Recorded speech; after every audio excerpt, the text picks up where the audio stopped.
السلام علیکم ورحمۃ اللہ وبرکاتہ۔ کیسے ہیں آپ؟ رمضان مبارک کی تشریف آوری ہو چکی ہے اور اس کی ہر آن ہر لمحہ یہ رحمتوں اور برکتوں والا ہے۔ عظیم الشان یہ مہینہ ہے۔ اس مہینے میں جتنی نیکیاں بندہ کر سکتا ہے کر لے، کیونکہ یہ بہت اہم مہینہ ہے اور اس میں نیکیوں کا اجر و ثواب بڑھا دیا جاتا ہے۔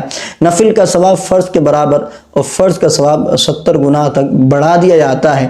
تو اس کے اندر بندے کو چاہیے کہ زیادہ سے زیادہ عبادت کرے، قرآن پاک کی تلاوت کرے، خوب دعائیں کرے اور اللہ تعالیٰ سے اپنی بخشش کرا لے۔ بڑا اہم مہینہ ہے، بڑا عظمت والا مہینہ ہے اور دعاؤں کی قبولیت والا مہینہ ہے۔ تو یاد رکھیے یہ مہینہ 3 عشروں پر مشتمل ہوتا ہے، جس میں پہلا عشرہ رحمت کہلاتا ہے، دوسرا مغفرت کہلاتا ہے اور تیسرا جہنم سے آزادی کہلاتا ہے۔ احادیث میں ہر عشرے میں دعا مانگنے کے الفاظ بیان کیے گئے ہیں۔ تو آج کی اس ویڈیو میں پہلے عشرے میں جو دعا مانگی جائے گی اس کے الفاظ میں آپ کو بتا دیتا ہوں۔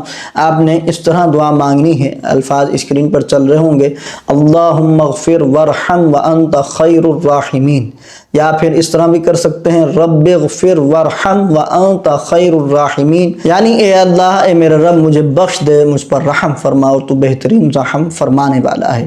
تو اس طرح آپ نے یہ دعا کر لینی ہے اور پھر اپنے لیے بھی دعائیں مانگنی ہیں اور مجھے بھی اپنی دعاؤں میں آپ نے یاد رکھنا ہے۔